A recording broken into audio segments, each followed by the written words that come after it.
Is there such a thing as a perfect low kick? Yes, there was a man who executed them so flawlessly that they called him Mr. Perfect. Some of his low kick knockouts were so textbook that it became part of the curriculum of every good striking school around the world. 400,000 fight fans, welcome back to another episode of Striking Breakdowns. In this episode, we feature the perfect low kicks of Ernesto Hoost. Take a few moments to marvel at the flawless execution of these combinations.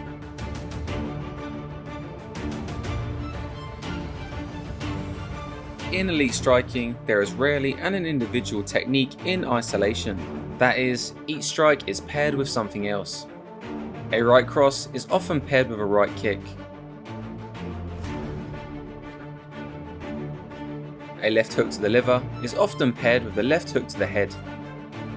A left hook to the head is often paired with a low kick. This is what Greg Jackson, the famed MMA coach, calls the law of twos. In the art of elite striking, there is rarely a single move that does not set up something else. Now, most mid-level strikers know that a left hook is followed by a low kick. By throwing a left hook and landing it, the strike effectively shifts the opponent's weight onto their lead leg. Since defending a kick is done by raising the lead leg in order to check the kick, downward pressure from the hook creates an extra time frame for the low kick to land. A striker can go very far mastering this combination. But against the best of all time, such as the ones Ernesto Hoost faced, this won't be effective enough on its own.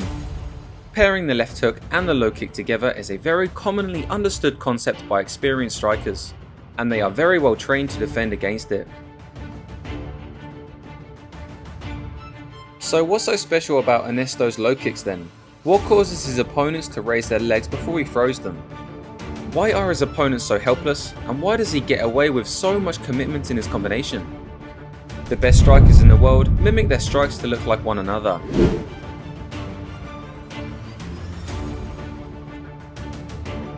This is why very few people can read whether Sanchai is throwing a cross or a roundhouse. Indeed, since he was very young, he's been taught to make his roundhouses look like a cross.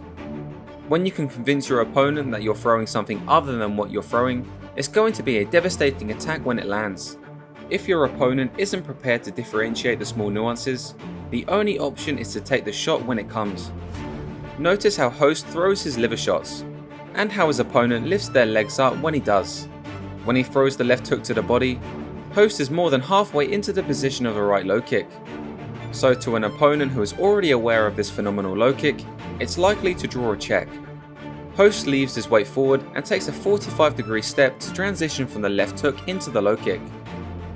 When you throw in a left hook to someone who is standing on one foot, it's nearly impossible to keep the raised leg up. The impact of a good left hook to the liver will off-balance the opponent enough so that they have no option but to step down.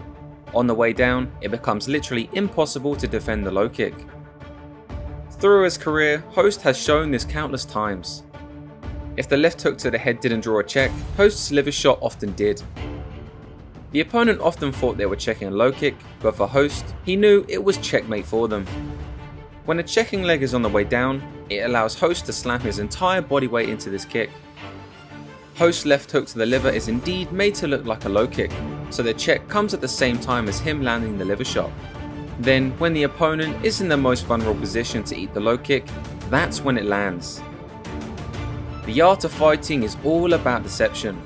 These technicians know that the more one can deceive the opponent, one has a greater chance to victory. How each great technician accomplishes is different, but the law of mimicking always applies. If you enjoyed this episode, please watch another episode of Striking Breakdowns. I'm Kenshin, and thank you for keeping our channel alive.